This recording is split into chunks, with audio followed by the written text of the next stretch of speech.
And things are real bad in Arkansas, y'all.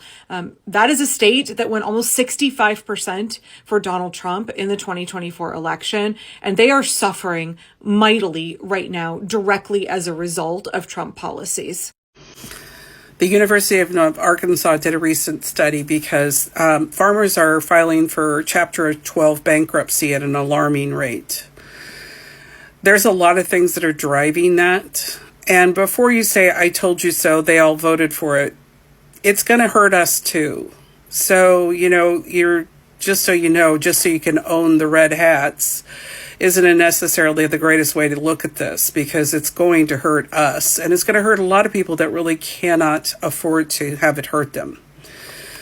So here's what's going on in the farm world and why they're filing bankruptcy. And this is not just small independent, this is moderate, this is larger farms. The cost to manufacture the items or grow the goods is gone up. So seeds, fertilizers, stakes, workers is all increasing. And the workers, there's a lack of them because of the indiscriminate raids that have been going on. But it's not just the farm workers, it's also the packaging facilities. So all of those things that the farmer grows goes to packaging facilities to end up in our grocery store. And they've been raiding both farms and those facilities. So we have a downturn of employees to process things. So it's a problem. The secondary offset is that every season they take out loans to finance the current season. And the loans are between 7 and 9% interest, which is direct impact because of inflation is why those loans are higher. But also, the CFPB has been repealed, and therefore, you don't have bank regulations as much before as the consumer protection situation. Then the marketplace, the commodities. So when you finish making your farming items, the price to sell them is low. So they're not recouping their funds at the end of the season. And that is a problem because they're not being able to pay off the loans. All of those are going to lead to one or two things. We're going to have a shortage because there's going to be less of them out there producing for us. And two, the costs are going to go up because of all of the items that I just listed. So this is a direct impact of who we currently have in office and a lot of the policies he's put in place. But it is going to hurt us at the grocery store. Arkansas, a state where over 65% of voters supported Donald Trump in 2024, is now facing a crisis in its own backyard. The very backbone of rural America, the farmers are going bankrupt at alarming rates. This is a state already struggling with some of the highest poverty rates in the U.S., widespread food insecurity, and limited access to health care. Let's dive into how Trump's policies are hitting rural Arkansas harder than ever before.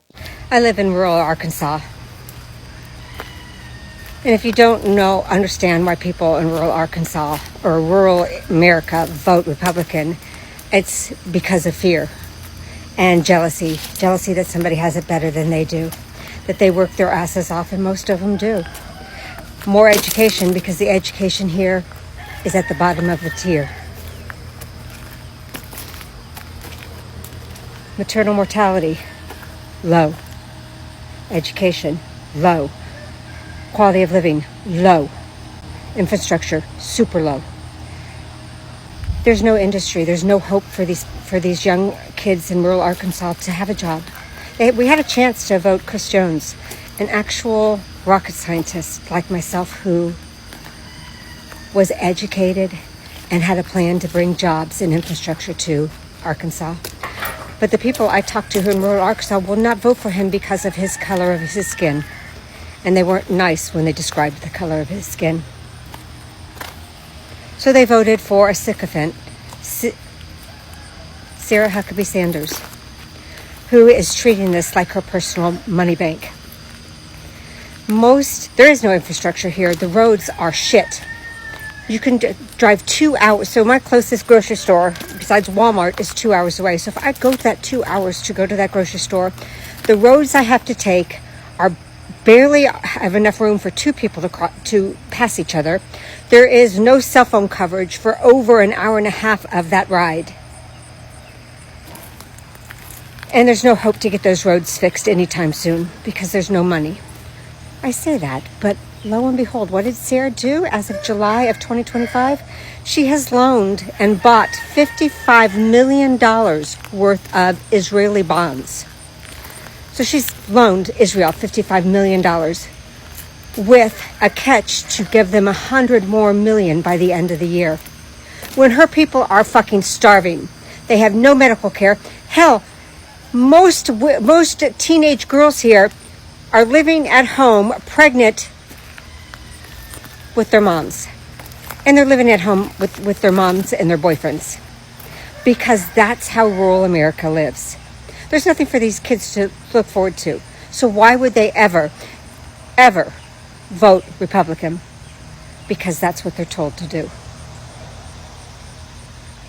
$150 million would go a long way to feed, get medical attention, and up our so that our children here in Arkansas don't die in infancy and the mothers don't die in childbirth. And that is rural America. Fuck Sarah Huckabee Sanders. She is the worst governor okay, she's second. Our neighbor Texas Abbott is worse, but she's a close second. It's time to talk about some hard truths. Just got off the phone with a farmer, and we had a conversation about the one big, beautiful bill. The bill has farm aid provisions, policies that farmers need, policies that should have been passed in a farm bill 3 years ago. We haven't gotten a farm bill. These provisions have been stuck into the one big, beautiful bill, which is about the size of the last Harry Potter novel. Let's be clear, without these provisions, many farms will fail. Same way that I did this spring. Early estimates say we may have lost 15% of all farms this year. We could lose as many as 50% more if nothing is done. And believe me when I say I feel that deeply, intimately. It is wrong that the people who grow food in this country cannot make a living. They have been pushed to the very edge, financially and mentally. It seems that the only way they can get any relief is to cram needed farm provisions into a massive partisan package. We have been put between a rock and a hard place. Not just farmers, families. And that makes me madder than hell. One big beautiful bill is bad business. It's forcing us to make impossible choices. And that's not fair. So first of all, when you look at a red state and you see the ways that Trump is hurting them, and you think, well, they're facing the natural consequences of their actions. They are getting exactly what they voted for. I want you to remember that 25, 35, 45% of the populations in those states did not vote for this, do not support this, but they are suffering nonetheless. I also want you to remember that not a single child in the United States of America voted for the Trump regime, and yet they will suffer more than any other demographic. That Trump and Musk and RFK, they are going for our kids present and their future. Trump campaigned as a friend of the working class and rural America. But when you look at the policies, cutting support for small farms while giving breaks to corporate agriculture giants, slashing safety nets, and ignoring healthcare crises in rural areas, you have to wonder who actually benefited. Because it wasn't the small town farmer who wakes up at 4 a.m. to attend to his land. This isn't just about agriculture. When farms go under, entire communities suffer. Grocery stores close. Local businesses lose their customers. Schools get defunded. It becomes a chain of reaction of poverty, hunger, and hopelessness. If you have not started growing your own food, please do so. It is going to be vital to the survival of you, your family, your children, your neighbors. I just got in from my garden. I didn't get a lot, but I've got a couple of banana peppers, a cucumber, some tomatoes. I got this from seeds that I grew from Dollar Tree. Y'all, Del Monte has filed for bankruptcy. It's a Chapter 11. They're trying to restructure their debt. But the problem is they can foods. That's what their whole business model is. They sell foods, and they're doing fine in other countries. But here in the United States, they are struggling. Because if the entire makeup, the entire infrastructure of your business is to can and preserve foods to be sold in the U.S. market, but the majority of your workforce has been deported, detained, they're afraid to show up to work. Y'all, here's what I want to say. The immigrant community is so much more than their labor. They are their contributions to our community, their love and laughter and children who bring us joy. But imagine for a moment if 30, 40, 50% of American workers did not show up to work. What would happen? What would happen to the auto industry or the tech industry or real estate or any number of industries? That's what's happening to food and agriculture right now. That's what's happening to healthcare facilities and hotels and all of these service-based industries. Y'all, if you have not started growing food, please do so. Like, I literally grew an entire garden from Dollar Tree seeds. I added to it, but I wanted to prove that you do not have to have a lot of money. You don't even have to have a backyard to grow food. I think it's the recession preparation playlist on my, listen, just go through, look, identify some stuff you can get at Dollar Tree. Like, you are going to need to be able to do this. Tariffs are back in place. Taco is on a rampage again, making demands. Of course, July 9th is a couple of days from now, so he extended that to August the 1st. It's a lot. There's a lot going on. We've got the floods in Texas. We have ice raids in Los Angeles. We have the whole debacle with the Epstein files. But I need you to focus on you. How are you going to feed your family? How are your children going to eat? Do my kids eat cucumbers? Not really, but that's because they just haven't before. But if we need to eat cucumbers and tomatoes, then that's what we're going to do, because that's what I can grow. We'll add a little zest to it, put a little banana pepper in there. I can pickle it. I have some vinegar, and I've been following people who are teaching me things. Get you some containers, some dirt, some fertilizer, and some seeds. Please grow something, y'all. The suffering that Arkansas's farmers are experiencing is not solely as a result of Trump withholding disaster relief funds. We need to go back earlier in this regime. I know a lot has happened in less than 100 days, but remember when Elon Musk basically nuked USAID, making it sound like we shouldn't be in the business of giving food aid to starving people around the world. And Trumpers were like, fuck yeah, that sounds great. Let's let those little kids starve, especially if they're not white. It pandered to all the nationalism and the racism together, and the fact that this country hates children. But USAID, the food that they were shipping overseas, who grew all that food? America's farmers. I'm citing Christopher Jones, an Arkansas politician here, who cites that 6 of the largest farms in Arkansas all benefited tremendously from contracts for humanitarian food assistance for USAID.